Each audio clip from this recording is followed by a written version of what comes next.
మేము ఒకటే ఛాలెంజ్ చేస్తూ ఉన్నాం, మీకు చేత కాకపోతే మేము అదే ఖర్చు మీద ఆ 2 ప్రాజెక్టులు పూర్తి చేయడానికి సిద్ధంగా ఉన్నాం, ఇస్తారా మాకు? మేము కేటీఆర్ గారి నాయకత్వంలో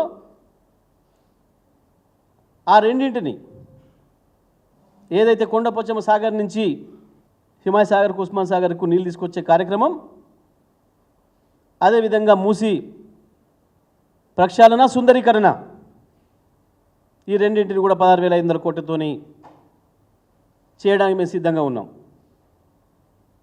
ఉందా దమ్ము? ఇవ్వండి, మీరు అట్లనే ఉండి మాకు అవకాశం ఇవ్వండి, చేస్తాం. నేను ఛాలెంజ్ చేస్తున్నాం. కట్టిన ప్రాజెక్టులతో నీళ్ళు ఇవ్వడం చేతగాలే, మేము ఇచ్చిన 24 గంటల కరెంటుని ఇవ్వడానికి చేతగాట్లే, 1,10,00,000 ఇండ్లకు మేము ఇచ్చిన మంచినీళ్ళు ఇవ్వడం చేత కావట్లే, 1,50,000 కోట్లతోని మూసి సుందరీకరణ చేస్తాడు. ఒకటే మాట నేను సూటిగా అడుగుతున్నాయి, వాళ్ళ తెలంగాణ రైతాంగం ప్రజలందరూ అడుగుతున్నారు. నీకు రుణమాఫీ చేయడానికే డబ్బులు లేవు. నువ్వు ఇచ్చిన మాట ప్రకారం 48,000 కోట్ల రుణమాఫీ చేయాల్సింది తొండి చేసి దొంగ లెక్కలు చేసి 30,000 కోట్లకు తెచ్చి నిండా ఇయ్యాల 15,000 కోట్లు ఇంకా ఇవ్వలేకపోయినావు.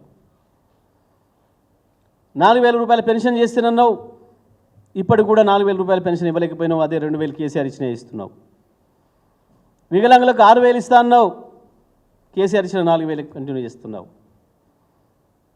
పెళ్లి చేసుకునే ఆడపడుచులకు, ఆ కుటుంబానికి తల్లిదండ్రులకు కేసీఆర్ ఇచ్చే 1,00,000తో పాటు తులం బంగారం ఇస్తా అన్నావు, కానీ అదే 1,00,000 ఇస్తున్నావు. రైతాంగానికి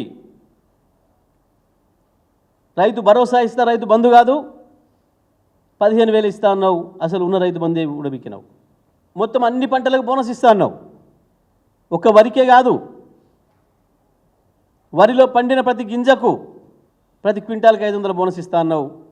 ఇప్పటికీ ఒక పంట పోయింది, రూపాయి ఇయ్యలే, బోనస్ను బోగస్ చేసినావు. ప్రతి పంటకి మిర్చి, పత్తి, పెసర, మినుము, కంది, వేరుశెనగ, మొక్కజొన్న అన్ని పంటలకు ఇస్తా రాసిచ్చినావు, ఎక్కడ రూపాయి ఇయ్యలే. ఎందుకు అంటే పైసలు లేవు. గత ప్రభుత్వం పైసలు మాకు మిగలకుండా చేసిందని మాట్లాడినాం. మరి మూసీకి 1,50,000 కోట్లు ఎక్కడి నుంచి తెస్తావు?